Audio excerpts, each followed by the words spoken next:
وایي چې یو سړي حضرت ابوبکر صدیق رضی الله عنه ته شکنځل کول، حتی چې په دې مجلس کې نبی علیه الصلاة والسلام هم تشریف فرماو، نبی علیه الصلاة والسلام هم په دې مجلس کې ناست و چې سړي ودته شکنځل کول. نو پیغمبر علیه الصلاة والسلام د دې سړي پر دې بې عقلي او بې حیایي باندې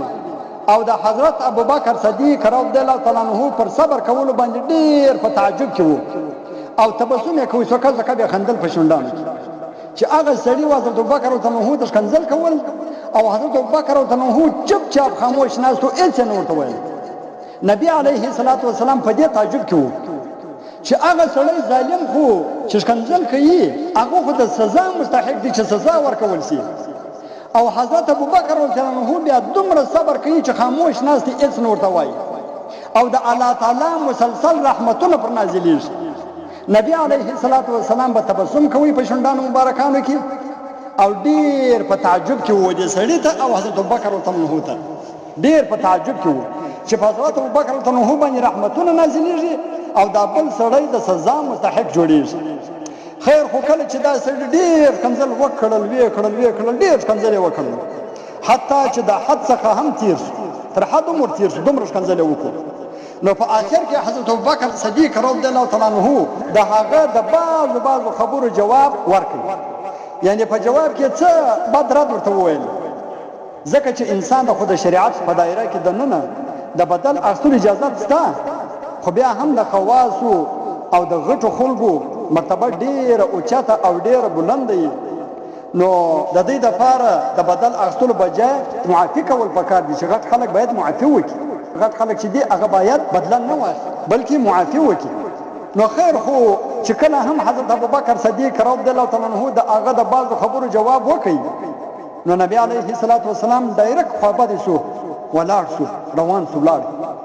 نو حضرت ابوبکر صدیق رضی الله تعالی عنه فوراً په نبی علیه الصلاة والسلام پسې ورغلی د عذر پیش کولو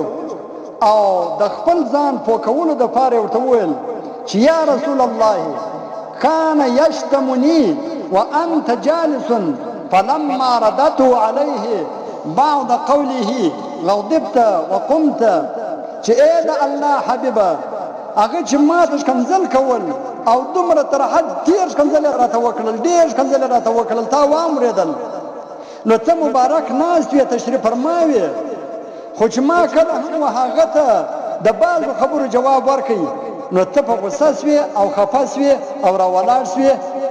نو یا رسول الله په دې کې څه حکمت دی؟ دا حکمت راوښیه چې هغه ما ته ښکنځل کول، تا به سوکه سوکه خندل،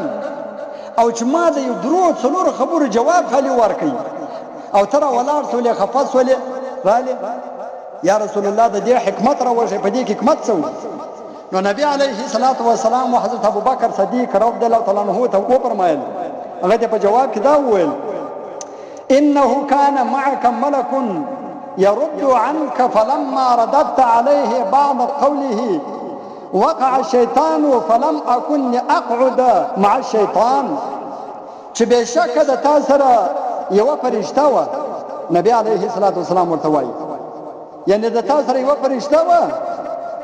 کله چې ته خاموش وې نو هغې فرشتې به ستا د طرفه و هغه بل ته جواب ورکوي چې هغه به تا ته ښکنځا وکړه، ای به سخت جواب فرشتې ورکوي،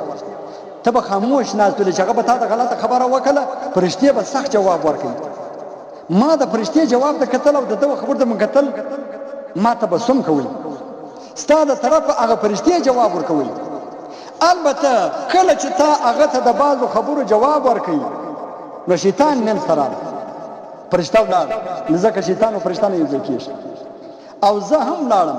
ځکه چې زه د شیطان سره یو ځای نه کښېنم، چې چېرې شیطان یې هلته زه نه کښېنم، او چې چېرې زه یم هلته بیا شیطان نه راځي، خو که راسي بیا زه ولاړېږم هلته بیا زه نه کښېنم، زه شیطان په یوه مجلس کې نه سره کښېنم. نو نبی علیه الصلاة والسلام په دغه وجه باندې زه راولاړ شوم.